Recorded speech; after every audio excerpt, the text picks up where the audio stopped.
एहसान फरामोशी का आलम तो देखिए साहब, जिनको ज़ेर ज़बर की सलाहियत भी हमसे मिला करती थी, हाय अफसोस वही हमको खामोश करने लगे। आदाब, नमस्ते, सत श्री अकाल। Welcome to our show once again, Bollywood Friday presents unfold with Zeenat. आज के जो हमारे गेस्ट हैं, king of concepts mister Abhishek Vashishth, और आज इनसे जानेंगे इनके कुछ अनफोल्ड और अनसुने किस्से।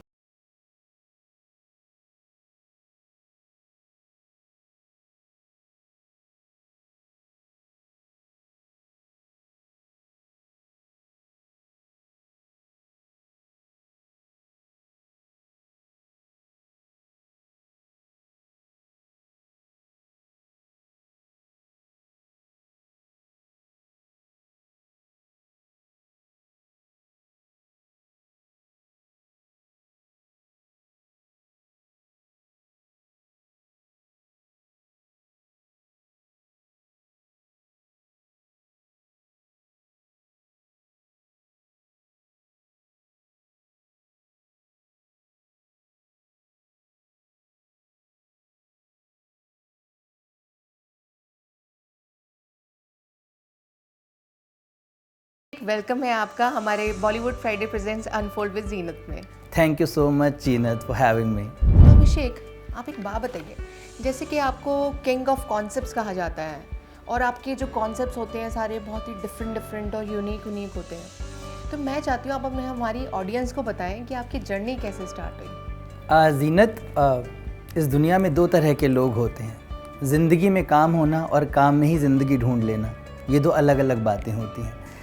I have been a part of the corporate industry. I have been deputy general manager, leading general manager with MNCs. I have worked with top universities as a professor, as a training and development officer.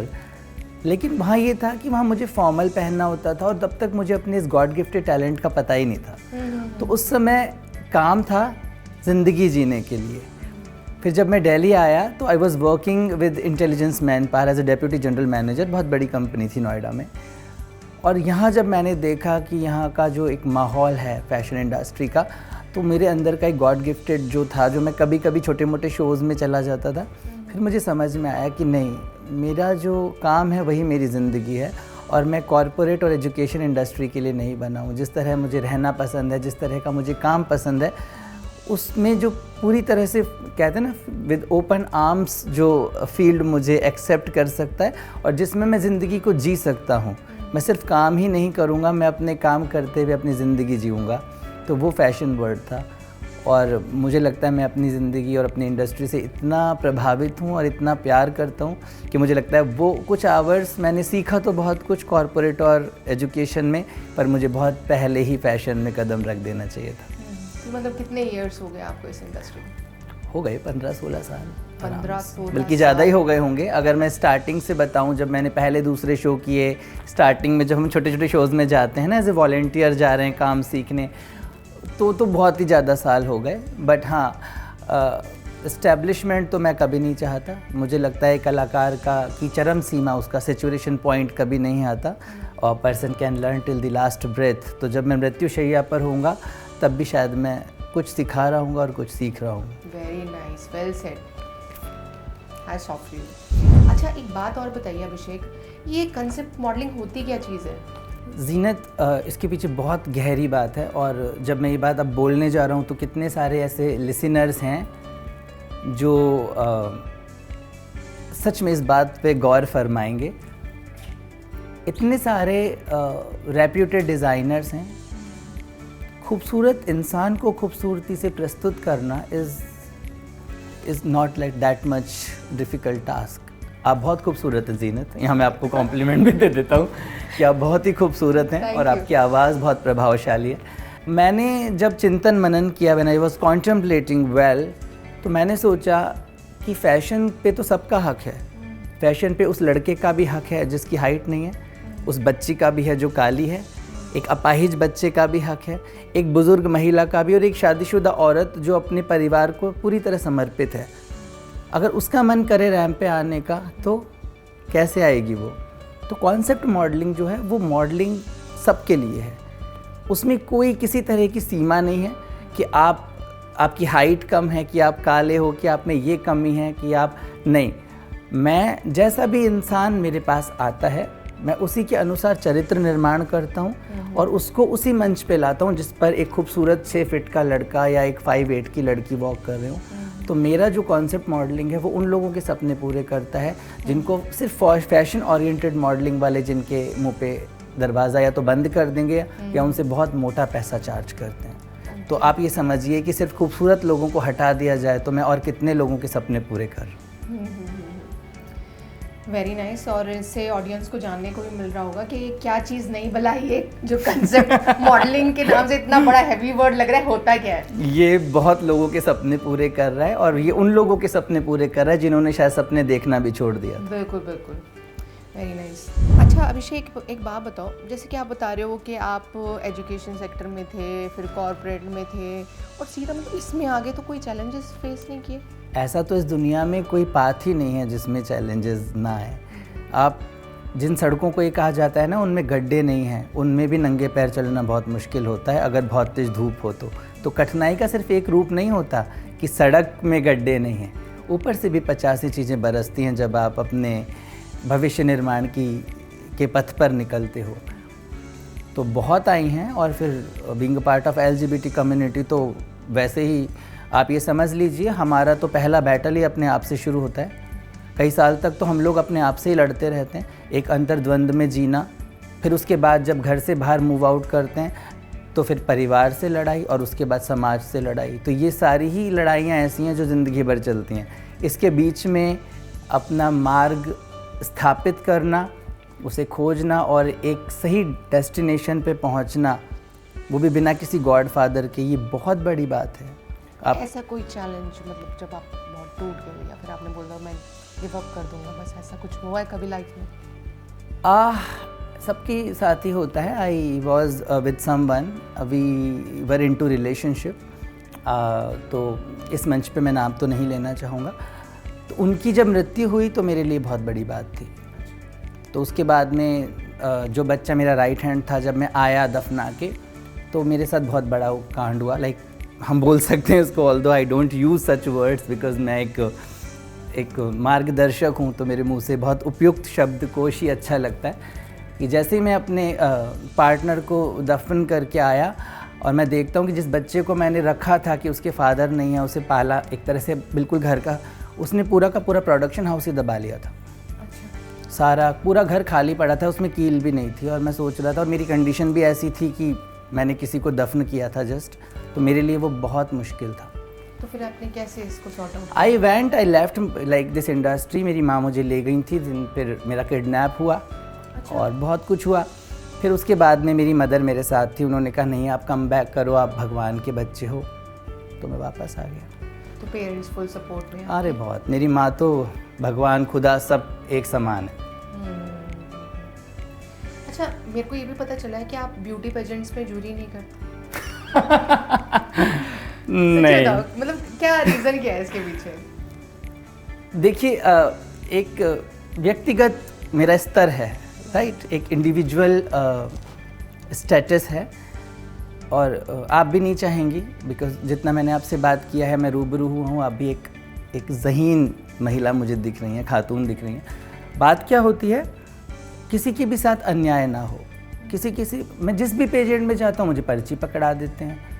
मैंने इतनी पढ़ाई की है, आज भी मैं 8 घंटे पढ़ता हूँ, मुझे फैशन से रिलेटेड चीज़ें पढ़ने का शौक़ है। तो मैंने क्यों इतने घंटों की पढ़ाई करी अगर मुझे एक पर्ची पढ़नी है स्टेज पे? तो आप मुझे जूरी में बैठाइए, मैं अवलोकन करूँगा, मैं आंकलन करूँगा, मैं एनालिसिस करूँगा, मैं ऑब्जर्व करूँगा। लेकिन ये क्या, जहाँ भी आप जा रहे हो वहाँ पे आप पहले से ही विनर सेट है। अच्छा। हर जगह पे फिक्सिंग है and I am very blunt about it. तो मैंने ना बहिष्कार कर दिया पेजेंट्स का। अगर आप किसी भी पेजेंट्स में अभिषेक वशिष्ठ को बैठे देखते हैं तो वो एकदम क्लियर कट न्याय होता है, चाहे वो गरीब बच्चा है, चाहे वो अमीर बच्चा है, लेकिन वो टैलेंटेड बच्चा होना चाहिए। मैं 100 में से 99 में नहीं जाऊंगा। जो मुझे इन्हें बोला जाता है हैंडबिल सिस्टम। हैंडबिल होता है, आपको पर्ची पकड़ा दी जाती है जूरी को कि ये हमारे लीडिंग स्पॉन्सर के चाचा या भतीजे का बच्चा है या उसका बेटा है, अब वो काला पीला कैसा भी हो, आपको उसी का नाम लेना है। तो मैं नहीं सोचता कि जो मेरा जो जजमेंट है उस पर कभी कोई प्रश्न चिन्ह उठे और मैं कभी किसी गरीब बच्चे के साथ अन्याय करूं, किसी और को उसके हिस्से की सफलता देकर।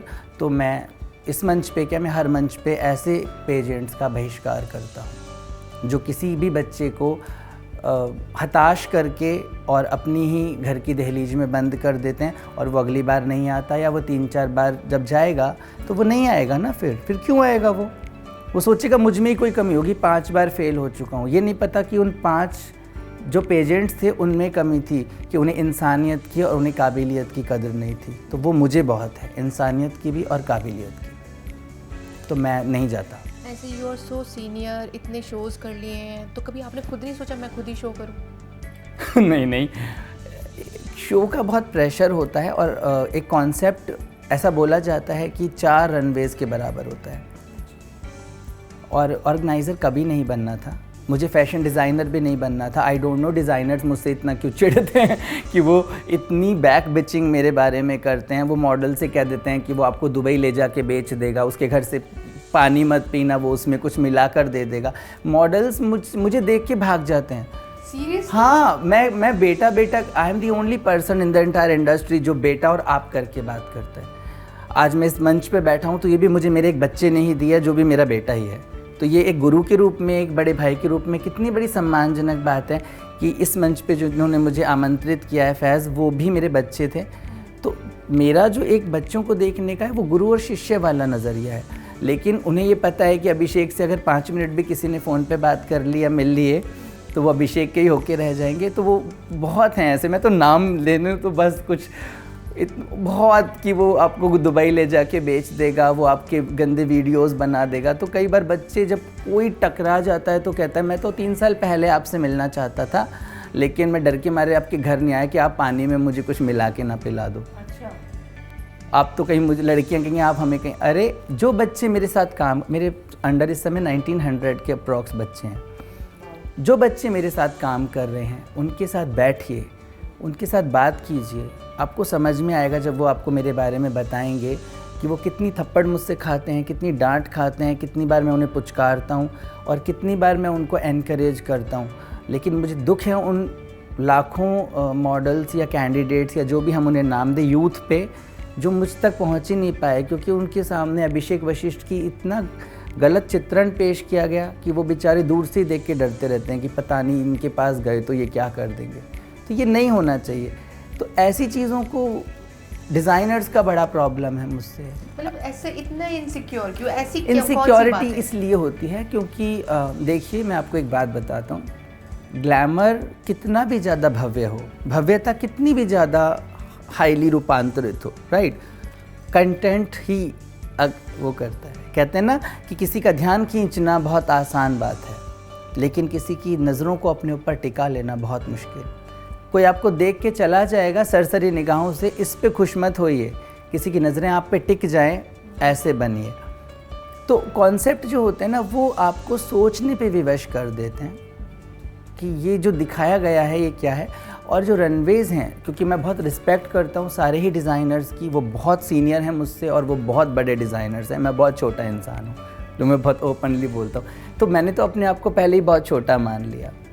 लेकिन उन्हें ऐसा लगता है कि इसका कॉन्सेप्ट अगर आया तो हमारे 1-1 लाख के 1.5 लाख के जो कलेक्शन उतर रहे हैं वो फीके पड़ जाएंगे। और ये मैं बोलता हूँ कि आप मुझे 5 गरीब बच्चे दीजिए, फटे हुए कपड़े दीजिए और मेरे सामने कितने भी बड़े डिज़ाइनर को खड़ा कर दीजिए, मैं इतनी खूबसूरत और इतनी ज्वलंत मुद्दे को रैंप पे लाऊंगा कि वही चर्चाओं का विषय बन जाएगा। और उन गरीब बच्चों से ही ऐसा परफॉर्मेंस निकाल लूँगा सिखा के।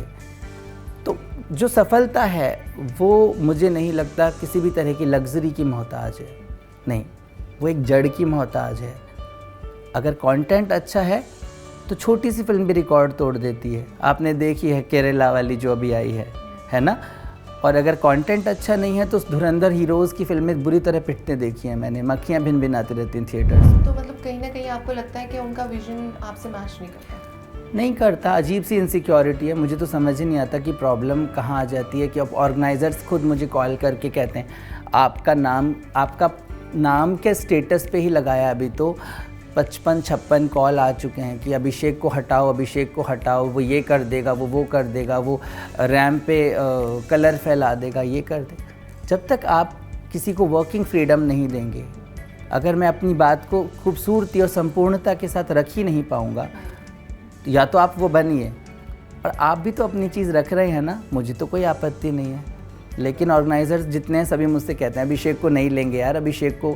आप विश्वास नहीं करोगे, शो से 2-2 दिन पहले तक मुझे रात को 2 बजे कल शो है, आज मुझे मना आ गया कि डिज़ाइनर्स कह रहे हैं कि नहीं हम नहीं जाएंगे अगर अभिषेक आएंगे तो।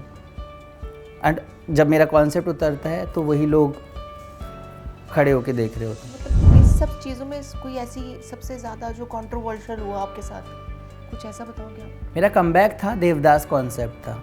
अच्छा। मैं ज़्यादातर भारतीय संस्कृति को के ओत प्रोत ही बनाता हूँ, क्योंकि मैं बहुत साधारण परिवार से आता हूँ और मुझे लगता है कि जब मैं मरूँ तब भी मैं साधारण ही रहूँ। पैसे से इंसान अमीर नहीं बनता, वो अपनी सोच से बनता है, जो उसकी विचारधारा है। 4 बार देवदास मैंने बनाया, बहुत बड़ा प्रोजेक्ट था, और जो मेरे पार्टनर थे उनकी डेथ के बाद मेरा कमबैक था। इतना पैसा मैंने लगाया, आप विश्वास नहीं कर सकते। अगर ये एपिसोड इंडस्ट्री के लोग देख रहे हैं तो उसका सेटअप देख के आदमियों का दम निकल गया था। पूरा कोठा हम लोगों ने सजाया था और पूरी घोड़ों की बग्गियाँ ली थी देवदास की, और साड़ियाँ। Exactly, I am a fan of Sanjay Leela Bhansali ji. और कहीं ना कहीं मेरे काम में, क्योंकि मैं तो उनके नाखून के बराबर भी नहीं हूँ, वो बहुत सीनियर हैं, लेकिन वो दिखता है कि वो मेरे आदर्श हैं। 4 बार रैम्प पे मेरी जो चंद्रमुखी थी, मेरे मॉडल थे, खड़े रह गए। 4 बार पुलिस भेज दी गई, कभी कोरोना के बहाने से, कभी पॉलिटिकल लिंक्स वो करके। तो 4थी बार तो ऐसा हुआ कि that was very heart rending moment कि मेरी माँ जो थी ना, उन्होंने ही पुलिस वालों के पैर पकड़ ली।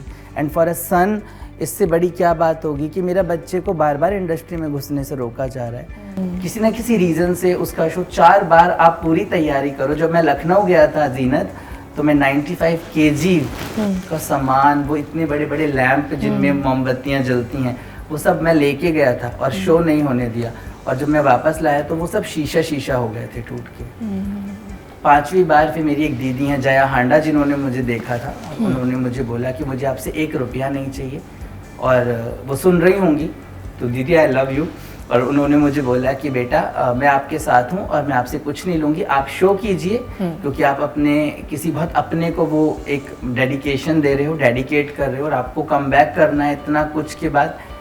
तो फिर मैंने कहा कि ठीक है, और उन्होंने फिर इतने बाउंसर्स लगवा के वो देवदास प्रेजेंट हुआ 5वीं बार में। बट मैंने हिम्मत नहीं हारी, 5 बार एक ही प्रोजेक्ट पर सेम खर्चा किया। उस समय मेरा किडनैप होके चुका था, तो काफ़ी चोटिल था मैं, तो मेकअप से मुझे छुपाना। सॉरी इंटरप्ट कर रही हूँ बीच में, किडनैप कैसे हुआ, ये क्या स्टोरी है वो बताओ ना प्लीज़। अब मैं किसी पे का नाम तो नहीं ले सकता, लेकिन आज भी अगर आप मेरा फ़ोन चेक करेंगे तो मेरे पास किडनैपर्स की सारी डिटेल्स हैं। सिर्फ वीडियो बनवाकर आपको चलती कार से रोडवेज के सामने फेंक दिया जाता है, सिर्फ इस वजह से कि आप हिंदू धर्म को आगे मत लेके जाओ, और आपकी वजह से कुछ लोग हैं जिनका काम नहीं चल पा रहा। ये बात है 29 अप्रैल की, 29 अप्रैल 11 बजे किडनैप होता है। 1 बजे वो मेरा पूरा आधा चेहरा तोड़कर मुझे चलती बस के आगे फेंक देते हैं। और मैं नाम तो नहीं लेना चाहूँगा, पर जिस पुलिस स्टेशन में जब मैं गया हूँ खूनम खान हालत में, उन पुलिस वालों ने सिर्फ इसलिए मेरी FIR नहीं लिखी कि मैं LGBT से हूँ। तो आज भी हैं, दिलाओ ना इंसाफ। अगर कोई कहता है इंसाफ दिलाओ, अभी 1 सेकंड में मेरा फ़ोन लेकर मैं आपको अपने मैनेजर से नंबर देता हूँ, उन किडनैपर्स को पकड़ो, लेकिन कोई नहीं पकड़ता। तो ये नहीं होना चाहिए। अगर वही बच्चा आपके घर में पैदा हो जाता, उसी इंस्पेक्टर के घर में पैदा हो जाता और उसी के साथ ये घटना हो जाती, तो भी तो वो एक्शन लेता। तो ये डबल स्टैंडर्ड कैरी नहीं करना चाहिए। मैं तो बहुत आगे जाऊंगा, क्योंकि जितना झेलना था उससे बहुत, जितना आप सोच सकते हो जीना, तो उससे बहुत ज़्यादा तो मैंने झेल लिया। और सबसे अच्छी बात यह है कि जिस इंसान ने अपनी ज़िंदगी की सबसे कीमती चीज़ ही खो दी हो, तो अब तो मुझसे कोई क्या ही छीनेगा, उसे तो खुदा ने ही छीन लिया। तो अब तो मुझे फ़र्क भी नहीं पड़ता कि कोई मेरे से क्या ही ले जाएगा। लेकिन हाँ, जो मेरे साथ काम करते हैं, मेरे बच्चे, वो मेरे से बहुत कुछ ले ज़रूर जाएंगे, क्योंकि उनको मैं अपना परिवार समझता हूँ। मुझे कोई शादी तो करनी नहीं है, तो मेरे लिए जो बच्चे मेरे साथ काम करते हैं वही मेरा परिवार है। और जो मुझसे डरते हैं उनसे मैं बिल्कुल कहूँगा कि डरो मत, आप आओ और आपको बहुत कुछ सीखने को मिलेगा। और ये ज़रूरी भी है कि एक अच्छा गुरु हो, क्योंकि माँ बाप हर जगह नहीं जा सकते और इस इंडस्ट्री में एक गुरु का होना बहुत ज़रूरी है, एक हाथ आपके सर पे होना चाहिए। तो अभिषेक, मैं एक चीज़ आपसे ये पूछना चाहूँगी कि जैसे आपने अभी बताया कि सारे जो पेजेंट्स होते हैं फिक्स होते हैं, तो क्या यही मेन रीज़न है आपका ना जाने का? और मतलब ये फिक्स करता कौन है? पहली बात तो मैं आपको करेक्ट करूँगा, मैंने ये नहीं कहा कि सारे पेजेंट्स होते हैं। मैंने कहा जहाँ मैं गया और क्यों, जब मेरी मानसिकता इस तरह से क्यों बनी, क्योंकि जहाँ मैं शुरू में जब मैं अपना थोड़ा बहुत मैंने अचीव किया था और जब मुझे जो ऑफ़र्स आए तो वो इस तरह के ऑफ़र आए कि मैंने मना कर दिया। फिर एक मेरी मानसिकता बन जाती है, क्योंकि 10 15 20 बार जब बार बार ऐसा होता है कि आपको कोई बुलाए और फिर जाते ही ये चीज़ हो, बिकॉज़ है ना, मुझे ऐसा लगता है काम छोटा और बड़ा नहीं होता, लेकिन उसे करने के बाद की खुशी हमेशा बड़ी होती है। छोटा काम करके भी बड़ी खुशी मिल सकती है। आप किसी अंधी अम्मा जी को रोड पार करा दो, देखो कितनी खुशी मिलेगी, काम तो छोटा ही है ना। लेकिन आप कहीं जूरी में बैठ के आए हो, मैटर नहीं करता छोटा बड़ा शो है, लेकिन अगर वापस आने के बाद आपको ये आपके अंतर मन आपको बोल रहा है ना कि मतलब सेटिस्फेक्शन काइंड ऑफ। नहीं यार, गलत करके आ गए, दूसरा बच्चे का मुंह उतर गया जो सुंदर था, जो खूबसूरत था, जिसमें टैलेंट था, तो मुझे वो गिल्ट नहीं चाहिए। लेकिन आप ना वो बात क्लियर नहीं कर रहे कि ये फिक्स करता कौन है। अरे मैं कैसे क्लियर कर सकता हूँ, एक शो बहुत सारे पिलर्स पे खड़ा होता है। ऑर्गेनाइजर्स होते हैं, डिज़ाइनर्स होते हैं, और भी लोग होते हैं, फाइनेंसर्स होते हैं। मेरा जो था, मैं नाम तो नहीं बता सकता, बट उन्होंने कहा जितनी बार भी मैं गया तो वो स्पॉन्सर का ये है, स्पॉन्सर का वो है, आप इसका नाम ले दो, आप इस लड़की का नाम ले दो। मैंने कहा क्यों ले दूँ भाई, जब उस बच्ची को बोलना ही नहीं आ रहा, पूरी ऑडियंस क्या सोचेगी मेरे बारे में। जो पब्लिक वहाँ बैठी है वो एक्चुअली वो है जज, हम नहीं हैं, हम मार्गदर्शक हैं। There is a difference between a jury और द एक्चुअल ज्यूरी। तो मुझे लगता है पिक्चर कैसे फ्लॉप हो जाती है ना, क्योंकि पब्लिक नकार देती है। तो हम ये नहीं कह सकते कि सारे के सारे पेजेंट ख़राब हैं, नहीं, बहुत सारे पेजेंट्स हैं जो न्यायिकता पे चलते हैं, जो न्याय पे चलते हैं, जो सत्यता पर आधारित हैं। मेरा कुछ किस्मत ख़राब रही होगी कि मुझे अपने करियर के शुरुआती दिनों में कुछ ऐसा मेरा एक्सपीरियंस बुरा रहा कि मेरा एक माइंड सेट हो गया। ऐसा नहीं है, अभी भी मेरे पास ऑफ़र आते हैं, मैं पूछ लेता हूँ क्लियरली कि हैंडबिल सिस्टम तो नहीं है कि जाते ही मुझे जो विनर है उसका पकड़ा दिया जाए पर्चा। तो वो जब वो कहते हैं नहीं आप लोगों पे ही डिपेंड करता है, और आप जब बैठें, क्योंकि मैं चाहता हूँ कि उस नॉलेज का मतलब फेयर गेम हो रही है, नहीं हो रही, फेयर गेम हो, मैं अपनी नॉलेज को यूटिलाइज़ करूँ, बच्चों को इनकरेज करूँ, और जो सही में सर्वोपरि हो उसी को आगे लेकर आऊँ। अच्छा, मैंने जैसे पेजेंट की तो बात हो गई, लेकिन मैं सही बताऊं तो मैंने तो ये भी सुना है कि फ़ैशन वीक्स होते हैं, जो फैशन शोज़ होते हैं, उन पर जो शो स्टॉपर्स चलती हैं वो भी पे करते हैं, और पे नहीं, बहुत हाई पे करते हैं। ऐसा कुछ होता है क्या? अलग अलग क्षेत्रों में फैशन शोज़ में भी बहुत सारी स्ट्रीम्स होती हैं, आप लोगों को शायद नहीं पता है। जैसे मेरी अगर शो स्टॉपर होगी तो वो शो स्टॉपर नहीं होगी।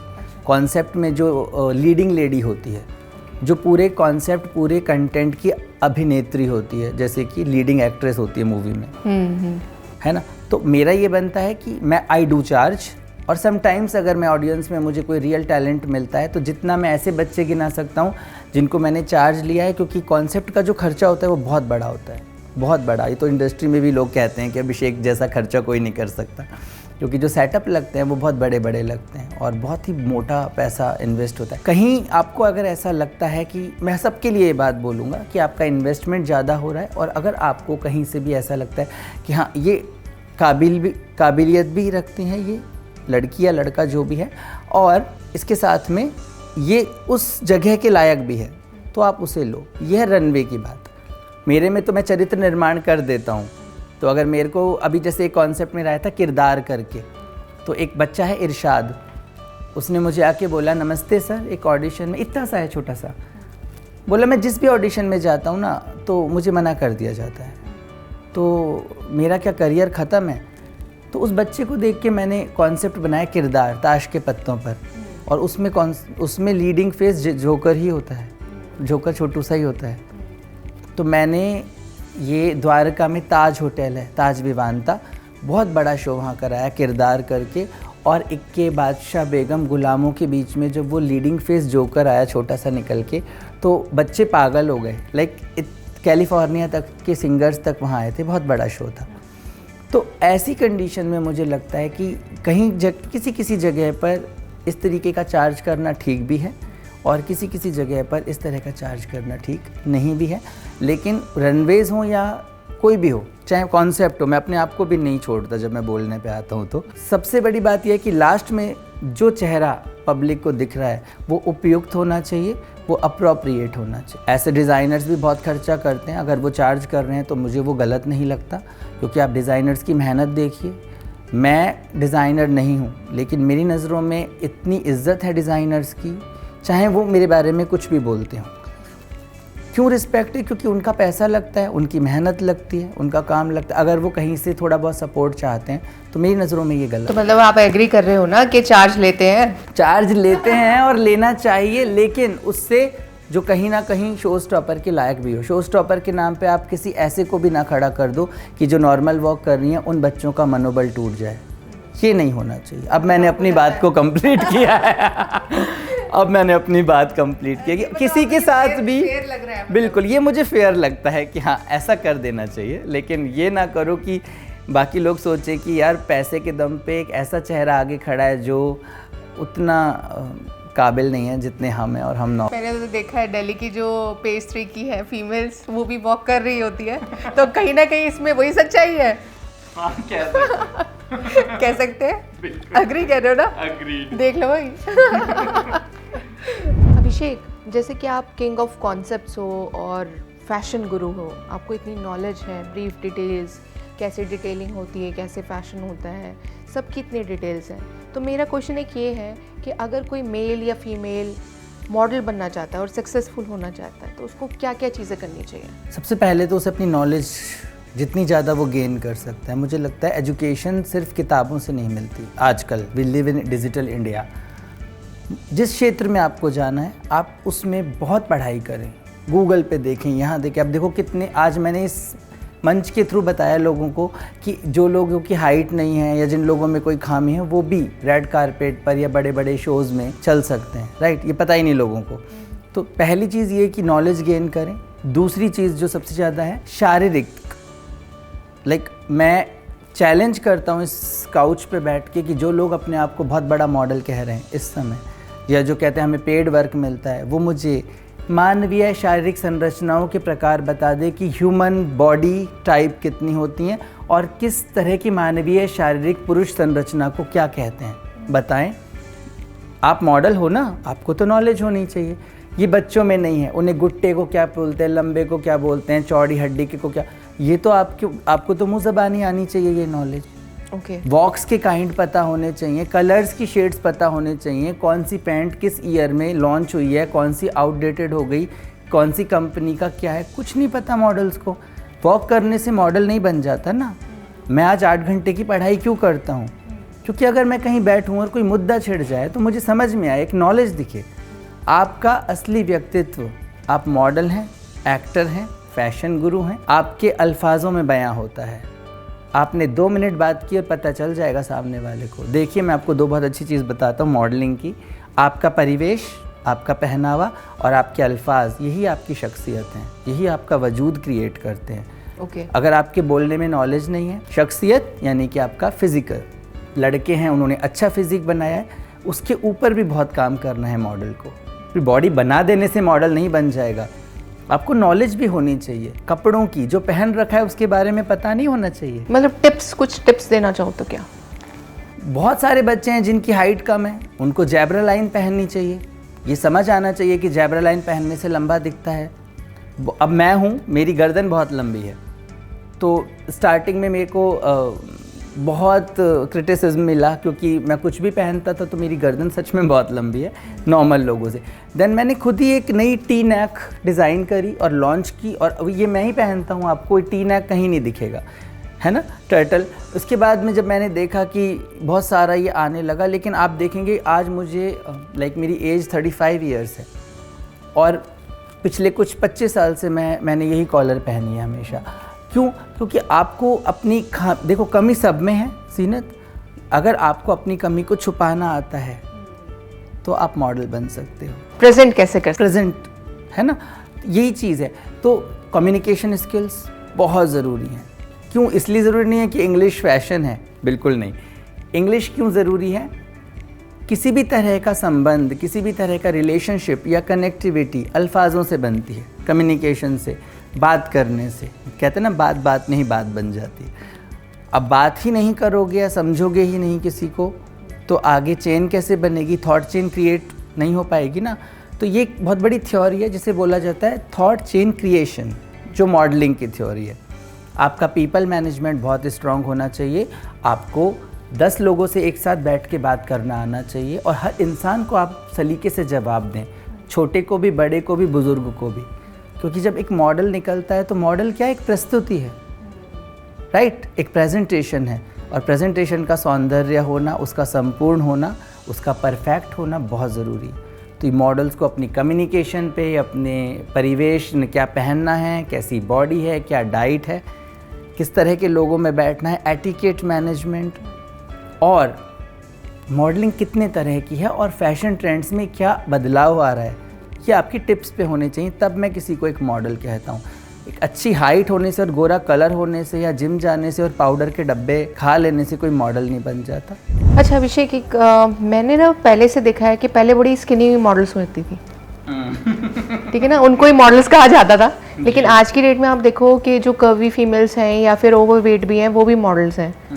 तो मतलब आप क्या चाहते हो, मतलब क्या सोचते हो कि कर्वी वाली ज़्यादा बेटर है या स्किनी वाली ज़्यादा बेटर होती थी, जिन पर आप प्रेजेंटेशन दे सकते थे? नहीं, देखिए, अलग अलग तरह के स्टाइल मैप्स होते हैं। मैं तो बहुत पढ़ता हूँ तो मुझे नॉलेज है। जो चीज़ एक मोटी लेडी पर अच्छी लग रही है, कुछ ऐसी भी स्टाइल मैप्स हैं जो कि मोटी औरतों पे ज़्यादा अच्छे लगते हैं, जो पतली दुबली। वैसे मैं आपको बताऊं, फैशन इंडस्ट्री में इसे पेपर सीमिंग बोला जाता है। पेपर सीमिंग मतलब जो आप बोल रहे हो, पतली दुबली मॉडल्स। ये एक स्टाइल मैप है जो फ्रांस से चल के आ रहा है। बहुत सारी ड्रेस हैं जो पतली पर अच्छी लगेगी, बहुत सारी। अब कोई बहुत पतली लड़की है, वो साड़ी में तो आपको बहुत खूबसूरत दिखेगी, पतली सी कमर है और हम कहेंगे वाह कितनी सुंदर लग रही है। लेकिन अभी आप उसको वो हैवी गाउन दे दोगे कुछ, तो वो नहीं अच्छी लगेगी। उसमें हल्का सा कुछ बॉडी शेप होना चाहिए। मेरा मतलब कहने का ये है कि आपको लगता है कि अब जो डिज़ाइनिंग या फिर फैशन शोज़ होने लगे हैं, रियलिटी बेस होने लगे हैं, जो हमारी एक्चुअल लाइफ चल रही है और मतलब सराउंडिंग्स हैं लोगों। फैशन का एक्सेप्टेंस बढ़ गया है। पहले लड़कियों के लिए फ़ैशन था, अब सबके लिए फ़ैशन है। और डिज़ाइनर्स के लिए स्कोप बढ़ गया है। स्कोप बढ़ने से चीज़ें और ज़्यादा स्प्रंग अप हो गई हैं। तो मुझे तो इसमें कोई बुराई नहीं लगती। अगर एक मोटी लड़की या एक बुज़ुर्ग औरत या कोई भी हो, अगर वो किसी भी चीज़ को पहन के खूबसूरत लग रहा है, तो मुझे लगता है कि वही फ़ैशन है। क्योंकि फ़ैशन का मतलब सलीका होता है। सलीका मतलब किसी भी चीज़ को सलीके से कैरी करना, और वो कोई भी कर सकता है। अच्छा अभिषेक, मैं आपसे ये ज़रूर पूछना चाहूँगी कि जैसे आप इतने मॉडल्स को ग्रूम करते हो और इतना मौका देते हो और आगे तक लेके जाते हो, कभी ऐसा नहीं हुआ कि किसी ने आपको बैक बिचिंग करी हो या ईगो दिखाया हो, अब हमें इसकी ज़रूरत नहीं है अभिषेक की, इसे साइड कर दो? अच्छा, तो स्टार्टिंग में जो शेर था जो आपने बोला, वो मेरे लिए ही था। जी, ऐसा होता है। बिकॉज एक अभिषेक वशिष्ठ एक मॉडल को सक्सेसफुल नहीं बना सकता। और मॉडल जब इस इंडस्ट्री में आते हैं तो वो एक मानसिकता के साथ आते हैं। वो अपने अंदर के अपनत्व को वहीं गाड़ के आते हैं। मॉडलिंग एक ऐसा फील्ड है जिसमें मेल हो या फीमेल हो, वो अपने अंदर के अपनत्व को, इमोशंस को, एक इंसान से इंसान को जो जटिलता से जोड़ता है, उस कड़ी को वो वहीं अपने घर पे टांग के आते हैं। तो अगर कोई मेरा अपना हो जाएगा तो मैं उसे कितना साथ दे दूँगा, सफल तो नहीं बना सकता। जब वो सबके साथ काम करेगा। बहुत किस्से हुए हैं ऐसे, तो बहुत बार ऐसा भी हुआ है कि बहुत गरीब बच्चों को बहुत ऊपर पहुंचाने के बाद वो पहचानने से भी मना कर देते हैं। सेम पार्टीज़ में होने के बाद भी तो हमें बहुत तकलीफ़ होती है कि ये पैर छुआ करता था, गुरुजी बोला करता था। 3 कदम पे ही वो मेरे दूसरे डिज़ाइनर के साथ सेम पार्टी में खड़े हैं। तो बताओ ना, थोड़ा सा हिंट बताओ कुछ। जयपुर में मैं था उस समय। एक बच्चा था, मैं नाम तो नहीं लूँगा, सबका अपना अपना सम्मान है। मैं उस समय फोकस इंस्टीट्यूट में पढ़ाता था। मैं communication trainer, I used to be that time. तो एक बच्चा था, सब्जी की ठेली लगाता था, नाम नहीं लूँगा, फिर बता, हिसार का है वो बच्चा। तो उस समय क्या होता था कि ट्रेनर को एक बच्चे को फ्री में अपने परिवार से लाने का कुछ वो रहता था। अब मेरे परिवार से तो सभी, लाइक मेरी दीदी भी इंग्लिश लिटरेचर से हैं, मेरी मम्मा एडिशनल इंग्लिश से हैं, मेरे I belong to a literary family. Nice. तो उस बच्चे को वहाँ से लेके अपना भाई बता के इंग्लिश सिखा के जॉब लगवाया एंड देन फिर सुपर मॉडल बनाया, अच्छा मॉडल बनाया। और एक ऐसी पार्टी थी क्लब में और वो बिल्कुल मेरे 3 कदम पे ही एक डिज़ाइनर के साथ खड़ा हुआ था एंड पहचान भी नहीं रहा था मुझे। तो उसके साथ जो डिज़ाइनर थे वो आके मेरे पैर छू के बोले, और गुरुजी ठीक? अच्छा। तो मैंने कहा जी बिल्कुल ठीक। तो उसके जो डिज़ाइनर साथ थे उन्होंने बोला ये हमारे गुरुजी हैं। तो ऐसा एक वाक़या था कि बहुत शर्म आई। शर्म उस बच्चे पे नहीं आई लेकिन उस अच्छाई पे आई जो किसी अच्छे इंसान पर मुझे लगानी लेकिन चाहिए। हर्ट तो हुआ होगा ना? बहुत। ऐसा होता रहता है, स्टार्टिंग में होता था, अब नहीं होता, अब तो आदत हो गई है। और गुरु की सही परिभाषा भी ये है कि जो सामने से सब कुछ आए तो वो एक्सेप्ट कर ले। तो अब फ़र्क नहीं पड़ता। शुरू में तो बहुत हर्ट होता था। आप विश्वास नहीं करेंगे, 45 मिनट की स्पीच में मेरे ही बच्चे को मॉडल ऑफ द ईयर का अवार्ड मिला है और 45 मिनट की स्पीच में मैं ऑडियंस में बैठ के अपना नाम ढूंढ रहा हूँ। सोचो, जिस बच्चे को आपने उठा के अच्छा मॉडल बनाया उसे मॉडल ऑफ द ईयर मिल रहा है, वो स्पीच दे रहा है अपनी संघर्ष यात्रा पर अपनी स्ट्रगल जर्नी पर, और मैं सामने बैठा हूँ और मैं ढूंढ रहा हूँ कि 45 मिनट हो गए, मेरा नाम कब लेगा ये। तो मतलब ऐसे लोगों को क्रेडिट देने में शर्म आती है उनको, ऐसे ऐसे क्यों फील करते हैं वो? नहीं, सफलता है तो मेरी है और संघर्ष है तो आपका है। जब तक एक इंसान, देखो मैं बहुत अच्छी बात बोलूँगा और आपके दिल को एकदम लग जाएगी। एक अंधा व्यक्ति एक छड़ी रखता है, वो उस छड़ी से अच्छे बुरे वक्त में वो हमेशा उस छड़ी को रखेगा, धूप में छाँव में वो छड़ी उसका साथ देती है। जैसे ही उसकी आंखें आती हैं सबसे पहले उस छड़ी को छोड़ देता है। ये एक ज़िंदगी की सच्चाई है। आप किसी भी अंधे को ले लो जिसकी आंखें आई हों, उसने सबसे पहले उस छड़ी को छोड़ा है। ये गुरु का बात है। शिष्य अपने गुरु को भूल जाते हैं। I am sorry, I am so sorry. अब ये ह्यूमन नेचर है, क्या कह सकते हैं इसका? तो गलती मुझे लगता है उस अंधे की नहीं है, गलती उस लाठी की है। जब वो पहली बार उसके हाथों में आई थी तो उसे समझ लेना चाहिए था कि जब तक बुरा वक्त है, जब तक संघर्ष है, तब तक मेरी ज़रूरत है, मेरी आवश्यकता है। और जब उजाला आएगा तो मेरे लिए उस उजाले में कोई जगह नहीं होगी। मैं शायद एक कोने में पूरी ज़िंदगी अकेली पड़ी रहूँ। I can understand your feelings, hurt होता है, बहुत। मैं समझ सकती हूँ इन सब चीज़ों को। आप समझिए ना कि एक माली पूरी ज़िंदगी खाद वाद डाल के एक पौधे को वृक्ष बना रहा है और उसका पहला कांटा उसी को चुभे। आप समझ सकते हैं कितनी तकलीफ दे होता होगा जब आप किसी को बनाओ और वो आपको छोड़ दे। अच्छा अभिषेक, मैं ये पूछना चाहूँगी आपसे, जैसे कि आप LGBT कम्युनिटी से बिलोंग करते हो, तो कई लोग होते हैं बहुत ही गंदे गंदे कमेंट्स करते हैं और कुछ भी लिख देते हैं आए दिन। आप मतलब आप झेलते होगे इन सब चीज़ों को, और सही बताऊँ तो कई बार देख के मुझे भी होता है कि आप कैसे उनको, मतलब कैसे फील करते होगे, कितना हर्ट होता होगा आपको, मतलब आप कैसे टैकल करते हो इन सब चीज़ों को? बहुत पहले से ही शुरू हो जाता है ये, इंडस्ट्री में ही नहीं, स्कूल टाइम से, कॉलेज टाइम से। एक टाइम आता है जब इंसान शुरू में आहत होता है, उसके बाद में शुरू में तो वो समझ ही नहीं पाता कि उसको सज़ा किस चीज़ की मिल रही है। फिर धीरे धीरे करके उसे लगता है कि शायद मुझ में ही कुछ प्रॉब्लम है कि सब ऐसा बोल रहे हैं। फिर सोचते हैं जो बोलने वाले हैं वो तो मेरे दुश्मन नहीं हैं, उनका तो मैंने कभी दिल भी नहीं दुखाया, कभी उनसे कोई बात नहीं हुई, ना कोई फाइनेंशियल टर्म्स, ना इमोशनल टर्म्स।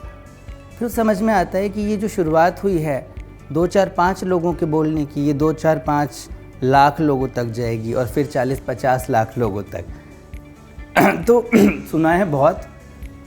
और ये नज़रिए की बात है जीनत, मैं इस बात में बिल्कुल कहूँगा, कमी हर शख्सियत में है, खुदा की बनाई हर शख्सियत में कमी है। अगर कोई शख्सियत संपूर्ण है तो वो खुदा है, खुदा के अलावा कोई। तो आज LGBT के 4 लोग नॉर्मल 4 लोगों का भी मजाक उड़ा सकते हैं। क्या आपने कभी किसी भी LGBT समुदाय, जो लोग हैं समुदाय के, उन्हें किसी भी स्ट्रेट लड़के की बेरोजगारी का मजाक उड़ाते दिखा है? कभी नहीं देखा होगा, नहीं देखा ना। क्या उसके किसी भी शारीरिक अंग के उपयुक्त होने और अनुपयुक्त होते पर कोई कटाक्ष करते देखा है, कोई टिप्पणी करते देखा है? कभी नहीं देखा होगा। ये नज़रिए की बात है। क्यों एक LGBT समुदाय का इंसान 1000 कमी होने के बाद भी आपके बारे में कुछ नहीं बोल रहा? अगर मैं बोलना चाहूँ तो मैं 10 लोगों के बारे में 10 बातें बोल सकता हूँ, लेकिन हम नहीं बोलते। क्यों? क्योंकि ये नज़रिया है हमारे समाज में। स्ट्रेट है तो संपूर्ण है, LGBT का है तो उसमें कमी है, ये समाज में चली आ रही है। लेकिन आपको लगता है कि अब सोसाइटी चेंज हो रही है, कुछ फ़र्क आया है? हाँ, एक्सेप्टेंस है, बहुत आया है, कुछ नहीं। लेकिन अगर मुझसे पूछा जाए कि आप अपनी ज़िंदगी में सबसे ज़्यादा रिस्पेक्ट किन लोगों की करते हो, तो मैं उन स्ट्रेट लड़के लड़कियों की रिस्पेक्ट सबसे ज़्यादा करता हूँ जो LGBT समुदाय के लोगों को दोस्त बनाते हैं, उन्हें अपनी समतर रखते हैं, उन्हें समानांतर दृष्टि से देखते हैं। और सबसे अच्छी बात यह है कि वो उन्हें ये सब दया की दृष्टि से नहीं देते, बल्कि वो एक सकारात्मक जो उनके घर वालों से संस्कार मिले हैं और जो ऊर्जा है उसकी दृष्टि से वो अपनी विचारों को पहुंचाते हैं, जो मुझे लगता है। तो ऐसे नॉर्मल स्ट्रेट लड़के लड़कियों के लिए बहुत इज्जत है। और ये जो कटाक्ष करते हैं, मुझे लगता है उनको एक चिंतन मनन करना चाहिए और आईने के सामने खड़े होकर एक बार सामने प्रतिरूप देखना चाहिए कि अगर किसी LGBT के बंदे ने कमी निकालना शुरू कर दिया तो आपके शरीर के अंगों से लेके आपके बैंक बैलेंस तक सब पे बात कर सकता है। लेकिन ये रिकॉर्ड है कि आज तक LGBT के किसी बच्चे का ऐसा कुछ आया ही नहीं है।